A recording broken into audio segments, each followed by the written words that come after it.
folks, Gamer Lon here, and I thought I would make a video about games that tried to teach you something. So I picked out 5 games that taught you something. Number 5 is Day of the Tentacle. This is Maniac Mansion 2. In Maniac Mansion 2, Bernard was talking about how microwaves leak. If you want to learn about microwaves that leak, you have to do your own research, because I'm not going to do any research on them. So here's the video clip from Day of the Tentacle.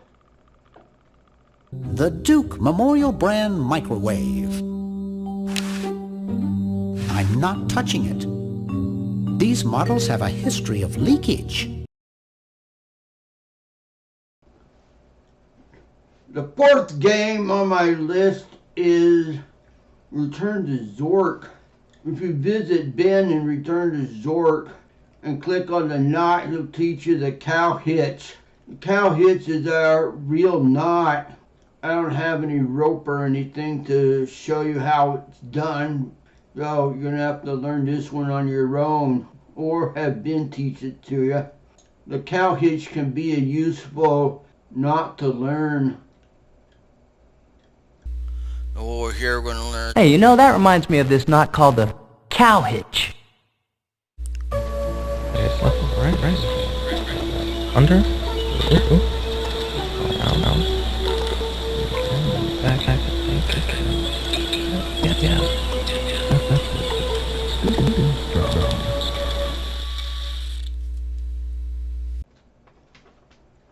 Number 3 on my list comes from The Curse of Monkey Island, where Guybrush talks about the flower of Ipecac and how it was used by the early settlers. That's actually a true fact. You'll hear it on TV shows and probably in movies and other medias. So here's a clip from The Curse of Monkey Island on syrup of Ipecac. It's rooted in with the vine. I can't just pick it up.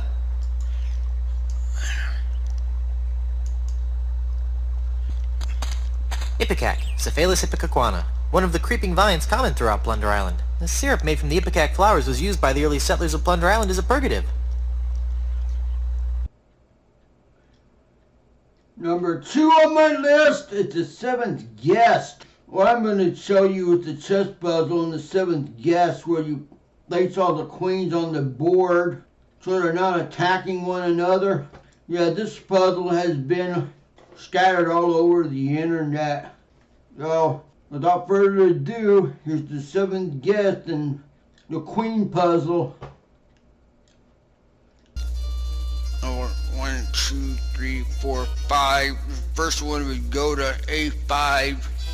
1, 2, 3, 4, 5. 8 queens. Each must be out of touch with all the others. There's A, B, C, D, E, F, G, H. And this is 1, 2, 3, 4, 5, 6, 7, 8.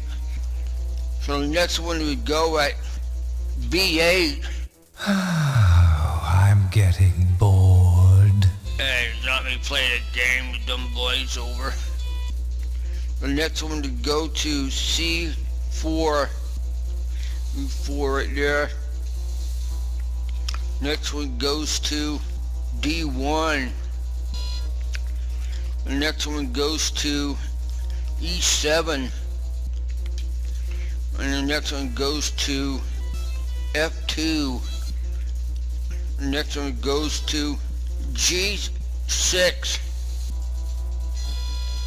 And finally, H3. Right here. My number 1 game that tried to teach you something is Guild of Thieves. And what did Guild of Thieves try to teach you? The colors of the rainbow, which are red, orange, yellow, green, blue, indigo, and violet.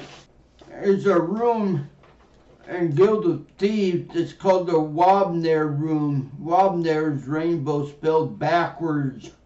And to get across it, you have to follow the colors of the rainbow. The first time you enter the Wobner Room, you have to follow the colors of the rainbow backwards, which is violet, indigo, blue, green, yellow, orange, and red. And when you return from the Wobner Room, you have to follow them in order. So, without further ado, here's the video from Guild of Thieves showing you how to get across the Wobner Room. This right here is what the squares look like in the game Guild of Thieves. And if you follow the colors of the rainbow, you'll get across it. You have to go from the black square to the white square, southeast, and you go north, east, east, and go south, go east, go south, and you go southwest right here, and you can go east onto the white square. And if you want to get back, you just do the reverse. So when you first time you land on the black square, you want to take the colors of the rainbow backwards, and then when you get all the way to the white square, you go forward. The colors of the rainbow are red, orange, yellow, green, blue, indigo, and violet. To here, northwest, top of stairway. This stairway spirals gently down to a lower level of the temple. Down, bottom of stairway. You are at the bottom of the stairway in the depths of the temple. Another exit leads southeast from here with the word Wobner engraved in large letters above it. Southeast, black square. A 5x4 grid of colored squares makes up the floor of this bright room.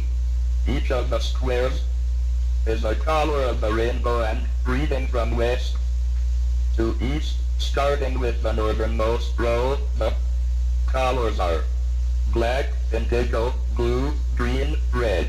Then the next row has red, violet, yellow, indigo, yellow. The next row has orange, orange, blue, violet, orange, and the southernmost row has green, yellow, indigo, red, white. The white and black squares have exits on them in the southeast and northwest corners.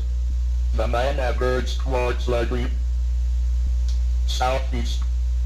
As you step onto the square, the rest dim, leaving the violet square as the sole source of illumination. Violet square. Standing on these squares provokes a strange feeling of apprehension mixed with mild paranoia. You feel as though you're being watched by 1,000 people and likely to make a complete fool of yourself at any time. You're quite probably right where you have to be some of the time. North, indigo square. Standing on these squares provokes a strange feeling of apprehension mixed with mild paranoia. You feel as though you're being watched by 1,000 people and likely to make a complete fool of yourself at any time. You're quite probably right where you have to be some of the time. East, blue square. Standing on these squares provokes a strange feeling of apprehension mixed with mild paranoia. You feel as though you're being watched by 1,000 people and likely to make a complete fool of yourself at any time.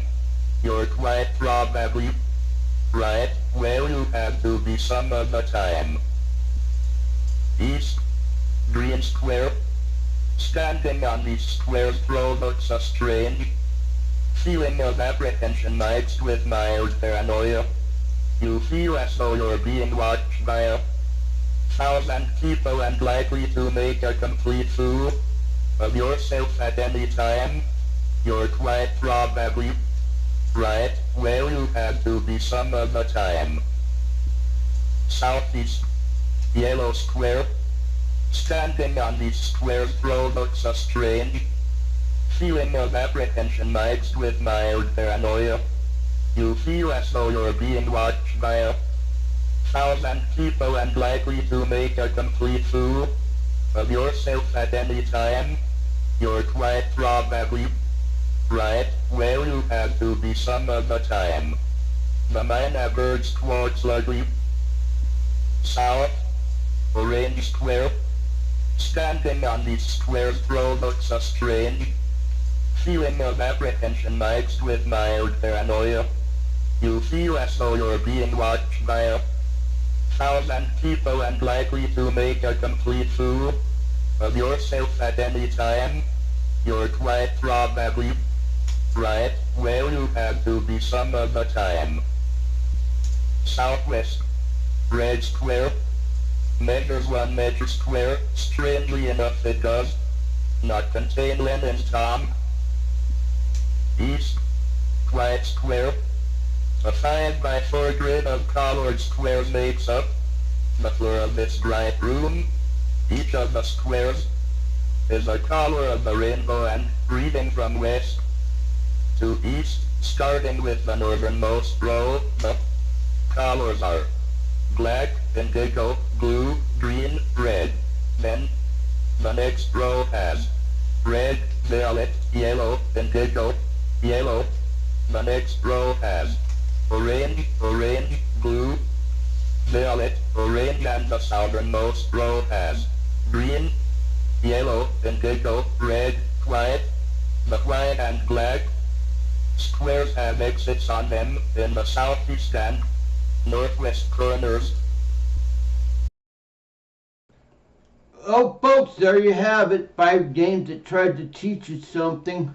I hope you learned something from this video. If anyone tells you that games are just entertainment, they can't teach you anything, you show them this video. So until next time, this is Gamer Ron signing out, saying thanks for watching and take care, folks. Bye. I'll talk to you later.